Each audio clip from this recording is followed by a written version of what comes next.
Okay, so we are on John's boat, Serenity, and we are heading to where, John? We're leaving Juneau, Hawk Bay Harbor.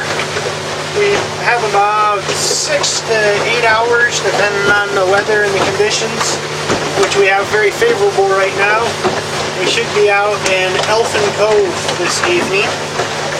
And from Elfin Cove, we'll top off the tanks of gas tomorrow, and we will try to cruise on the outside of the North Pacific coast of Glacier Bay National Park, about 60-70 miles north of Elfin Cove, to a very well-known place, the only protected anchorage on the whole northern coast between Cape Spencer and Yakutat, which is called Lituya Bay.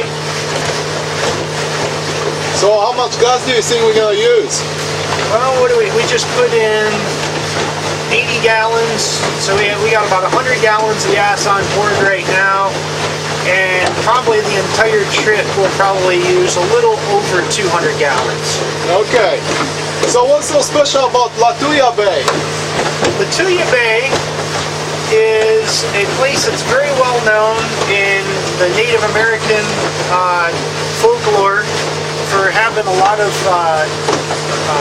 mystery and magical properties, as being such a dramatic location with the mountains of the Fairweather Range rising up to 15,000 feet within just a few miles of the ocean. And in 1958, there was the most recent mega tsunami wave that happened in Lituya Bay, because Lituya is situated, the outer coast of Glacier Bay, right on the edge of the fault line. And because of that steep topography of the mountains, well, we've got a whale right over here. Okay, go the whale. That's why we go to Alaska, because we want to see the whales. See the animals, whatever is going to swim by us. So with the outer coast there with Lituya Bay, in 1958, part of the mountainside fell off when there was an earthquake, and when that mountainside hit the water, it caused a tsunami wave to sweep up the other side of the valley up to about 1,700 feet in elevation. And it ripped trees out of their roots, and then the tsunami wave came out, and there were a couple of fishermen that were anchored in there, and a few of them didn't survive the tsunami, and then one or two of them did, but their reports said that this wave that was 100 feet tall came to them and just ripped their boats from the anchorage and carried them over land out into the ocean. So that was 51 years ago this July. Hopefully that does not happen while we're back there. Yeah, I hope we're not going to become the mystery. Nope.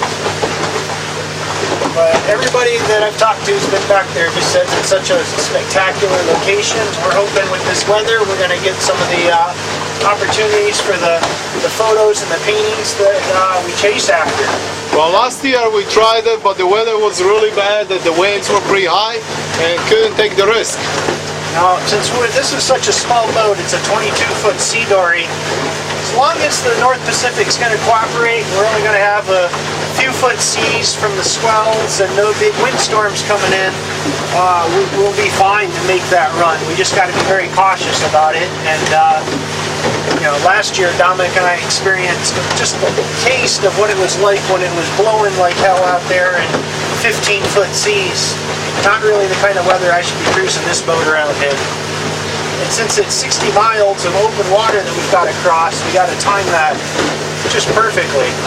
Right now we're averaging about 15 miles per hour, so that run is about 4 hours that we'd be looking at. And on a good day, a fine smooth water day like this, that's no problem.